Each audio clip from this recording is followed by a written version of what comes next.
D'ar voulou c'horrup c'hoariet en Paris.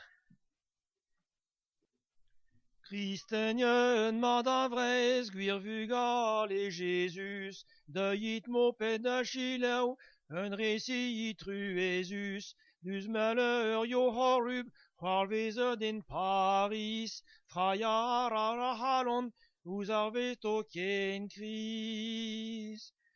O malurus Paris, piwa e jonjal, e vigez bet laket den karbras ka on raktal, a la sante krejo, dimeuz an éternel, a zo bet a kujet, dimniol tud marvel. Ar mintin da zeger, tri war nugen deven, wa formet bardelo, ur sporon wa da gompren, dan pechar zo da hardet, da helout da rempred, evit kerzet du war un dud revoltet.